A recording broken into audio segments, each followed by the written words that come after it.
Hey everybody, my name is Samuel K. This is going to be my first tutorial on how I make my buttons and pins. I've got my sketchbook here, but before we start, we are going to begin with a little tour of my art hole, is what I like to call it. We'll start up here. That top storage is bits and pieces for making robots and things, which I'm working on right now. Middle drawer used to have my markers in it, but I'll show you that in a minute. Bottom drawer is pencils and pens. That pink case right there is electronics equipment, soldering irons, solder, that sort of stuff. Oh, and I've got some empty boxes for collectible toys up here that I just keep up there in a Lego set that I built, but that's not important. This is full of drawing paper. This is my cork board with some ideas for stuff I want to make, and also a picture of Psyduck. To inspire me. Some electronic stuff that I made that didn't quite work out. Where's the beef? A pin stencil, which you're going to see here in a minute. There's my picture of Elvis and my creepy mouth that I have. Some Christmas lights. Over here, just some bric-a-brac. These are all the pen supplies, which you're going to see. Extra sketchbook, collectible toy box that needs to go up there. I haven't put up there yet. This bottom drawer is glues, gloves, that sort of thing. This drawer is cutting tools and just stuff that doesn't fit anywhere else. And actually this bottom drawer here is silicone and resin, that kind of shit. In this box right here, I have a robot that I'm building, and another Pokemon card. A robot that I'm building out of polystyrene sheets. It goes in here. Just some scrapbooking paper and stuff that I've been... What was that? Oh, my pencil sharpener. I've been looking for that. Oh, here's my marker holder. And I ought to make a video on how I made one of these, because I'm going to need another one soon. But, yeah, there's little separation, so each marker has its own little spot. It used to be a Cheez-Its box and a couple of file folders. This is a trash can. It's an old pill bottle. And then over here, we have GOKU, a coin, Millhouse, a button that didn't come out right because it's off-center, and some water bottles, a charger for something, my Dremel tool just hanging there from the thing, and some other collectible toys and stuff over there. There's my Frankenfurter figure I've had since I was like 14, and then a cardboard tube. I don't know what the fuck's in there. Anyway, that's the tour. Now time for the fun part. I'm going to use this really cheap sketch pad that I got at CVS. And look, CVS quality, right there on the cover. This cost me like $2 or $3. But it's got lots of paper in here for just like sketching out things and messing around. And that's kind of what we're doing tonight. The first thing I want to do is use, boom, my pin stencil. This is a little tool I made. I cut a hole in a piece of thin plastic. That is just under the circumference of the button that I'm going to make. I think that this hole is 23 millimeters, and this is 25 millimeters wide. So that will ensure that whatever I make will fit on the front of the button before it goes off to the bevel that goes around to the back of the button. Eh? Easy. So I'm going to use that, and I'm going to trace it. I'm going to hit the camera with the end of my pencil. Okay, trace that out. Focus, focus, focus, focus. One of these days, whatever. So I'm just going to draw what I think I'm going to put on these pins that we're making tonight. And it doesn't need to be... Well, I mean, these are incredibly small. You can see they're about the size of my thumbnail. So they're not going to have a whole lot of detail to them, but I still want them to look cool. So, as you can see, I'm drawing some coffins. And here's a little trick they don't teach you in art school. You can make anything you draw 3D just by adding a few more lines. Look at that. Incredible. You pay like $20,000 a semester to learn that in art school. And I just taught you that for free. Look at that. Just kidding, this isn't a drawing tutorial. I'll never do anything that I do when I'm drawing. Oh, and I use this pencil. This is a PRISMACOLor color erase, non-photocopy blue. You can use any kind of pencil you want, but this is what I've got. And then I'm going to ink the drawing with this. This is a... where's the label? A KURETAKE fine point inking pen. They also make a finer point one, which I also have, but I like using this one. So let's just ink these little guys real quick, because we're doing some simple ones tonight, so this isn't going to take long. And see where I fucked up right there? That doesn't matter. You'll see it in a minute. As a matter of fact, half the time when you fuck something up when you're doing art, it doesn't matter at all. Because, you know, some people don't know that you fucked up. Some people don't know anything about making stuff. So they just assume you know what you're doing. So anyway, here are these two coffins that I've drawn. And the theme here, check this out. I'm going to show you a trick, okay? So I want to put crosses on these, but like, here, look. This is a stupid way to do it. You just go, idiots draw crosses that way, you know? Here's what you do. You take the color that you want the cross to be, and you just draw it right on there with your marker. This one belongs to like a vicar or a priest, a very godly man. This is going to be my coffin. Inverted cross, because I am a person of the devil. So then after you do that, you can just simply trace it, and that way you don't have to worry about like fucking around trying to line stuff up. And even if you mess this up a little bit, nobody's gonna care. They're gonna think it looks cool anyway. You can't put a lot of detail into these drawings, but I am going to put some little nails in the corners here. See? And then maybe like, I don't know, like a little handle for the pallbearers, I guess. Put those on there. Yeah, that's not bad. Put our little nails in there. Bingo! Hey, look at that! Got a couple of coffins now. Okay, so normally I wouldn't waste this much paper, and as a matter of fact, I'll probably hang on to this paper and use the rest of it. But I have these itty-bitty, teeny-tiny scissors. And I'm just gonna cut around what I've made here. Who gives a shit? Just real quick, cut that out, okay? And then I'm gonna cut them separately. Boom. And then, one by one, I'm just gonna take my scissors, my itty-bitty little scissors. You could probably use big scissors, but since I'm working on little bitty things, I feel like using little bitty scissors helps in some manner. Let me move my camera just a little, so what I'm doing is in the center of the frame. And you see all those places where I messed up and the line's not straight and everything?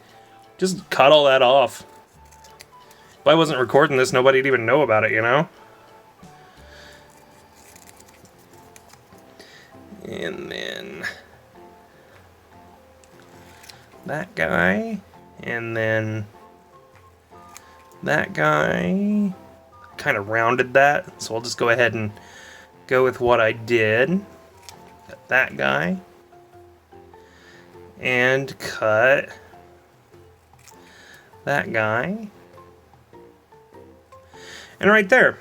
And you can see there are little spots where I didn't cut all the way. Rather than cutting that down more, I'm just going to take my ink pen and just kind of very gently go over that. Because these are really little. If you start cutting on them and whittling them down, you're going to run out of paper just because they're so small.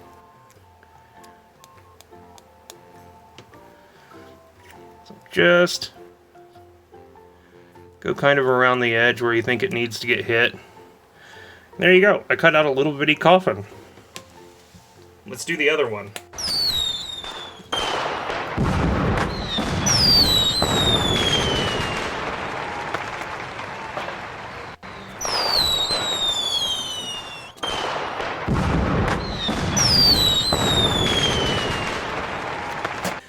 And then we're going to do something else. Check this out. I've got these books that I got at Michael's. and they are paper pads, new essentials. And they have, like, fancy colored papers in them. And these are great for this project, because I like fancy colored papers. Stuffed in the front of each of these, I just have, like, a bunch of ones that I've already kind of cut circles out of. And as a matter of fact, I kind of want to use this one. I really like this pattern. And I think I'm going to use it for the evil coffin. And kind of what I do is I just kind of set it on there and see if it looks good. And like try to find a cool spot where everything looks neat. And I kind of like it like kind of in the middle here where it's like kind of both of these edges are kind of pointing into it. I think that looks cool. So we're going to use that one for that one. And then I kind of want to use something like yellow for that one. And I think I've got an idea of what I want to put this one on. Let's see. Oh, or maybe blue. Blue might look good too.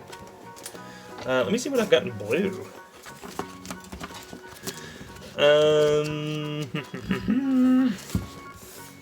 Oh, check this out. Look at that. That's classy right there. Okay, we're gonna use this one.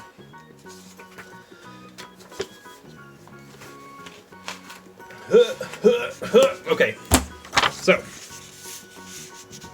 what I'm going to do is I'm going to take this piece of fancy paper, ba-ba-boom, and I have a little circle cutter here. What it is a little stopper that goes in here like this. There's a little razor blade on the bottom. You can set how big you want it, and I've got it set right at 35 millimeters, which is approximately an inch. And then I just want to set it down. Make sure the razor is pushed down. It's going to hit the tripod of the camera. Excellent. That's exactly what I wanted. And it comes out all fucked up because I hit the tripod on the camera. Okay, just pretend you saw what I did there. I cut out a little circle here. There it goes.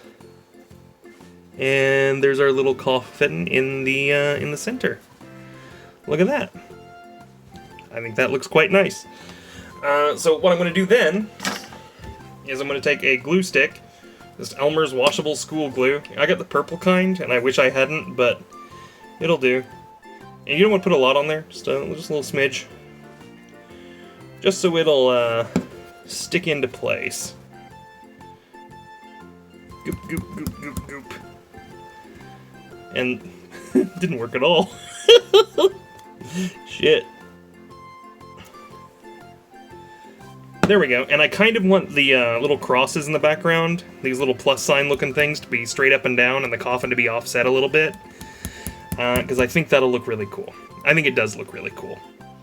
Oh shit, I think I laughed and blew the other coffin off the desk. I gotta go look for it. Okay, so I've got this big thing. Let's move my lights so you can see what the fuck I'm doing. Jesus. I've got this big old thing, and this is all of my hardware parts for my button maker. I'm gonna need 2 of these. This is the actual thing that the image sets on. I'm going to need 2 of these. This is the thin plastic, I think it's Mylar, that goes on over the front of the image and protects it from the elements. And these, obviously, are the backs that go in the button. Okay, so I may have lied a little bit when I said that you make these things out of only things you find lying around the house. Because one of the things I have lying around my house is a button maker. This thing weighs like 20 pounds, and it's really heavy, and it cost about $100 on Amazon. But I've almost already made all that money back selling buttons, so it was a pretty wise investment. It's got a big metal handle and a big press. Look at this. It's a really impressive piece of machinery. Okay, so there are 2 steps to this process. The first step is that you put your image into this side. So you put the metal thing in, you put your image in, and it needs to be, you think you want it straight up and down, you do not, because it rotates when it goes from one thing to another. So you want to twist it a little bit. It's going to be a little sideways compared to where you want it to end at. Then you take your little piece of Mylar, put that over the top. Slide it over, and presto changeo, it's gone like a magic trick. Really, it's just stored up in here. Then you want to take your back, put it in this side, and I always like to make sure that it's nice and straight. And then, bingo bongo, we've got a pin made. Look at that. That looks nice. So that's one of them. We'll knock the other one out here right quick. And once I make up a whole bunch of these, I get in kind of a rhythm in making them. And this usually goes pretty quick. Once I usually make up these about 16 at a time, just because I like that number. 4x4 when I lay them out. Looks good on Instagram and stuff when I post them. Twitter. And then that goes in there. Slide it over. Ba-boom! There's another one, all done. There are our pins that we made. And so there we have it. Just as easy as that, you can make pins to sell in your house. You do need to buy one of these stupid things. But really, if you start selling pins, they sell pretty quick, and you can make your money back pretty fast. I only need to sell a few more to make my cash back. So thank you for watching. Goku, thank you for your help. Also, thank you for defeating Vegeta and Raditz and Piccolo and Nappa and Cell and Frieza and Majin Buu and Pilaf Jr. and Broly. And thank you for saving our galaxy from Beerus. And thank you for defeating Gold Frieza. And thank you for defeating... Oh, the androids. I forgot about the androids. Thank you for defeating the androids. Thank you for whatever it is you did in Dragon Ball. You found all the Dragon Balls and you used them to wish... Well, first, Oolong wished that he had a really comfortable pair of underwear in the dub, but really he wished for a pair of Bulma's underwear because he's a pervert. Also, thank you for defeating Pao Mai Mai, the assassin guy that was coming to kill you. Thank you for defeating General Blue of the Red Ribbon Army, who was going to use the Dragon Balls to conquer the world. Thank you for that time that... Didn't Bulma get turned into a carrot or a rabbit or something by one guy that could turn into a rabbit? Thank you for that weird crossover with Dr. Slump that none of American audiences got because Dr. Slump wasn't a thing here. And thank you just for being you, Goku.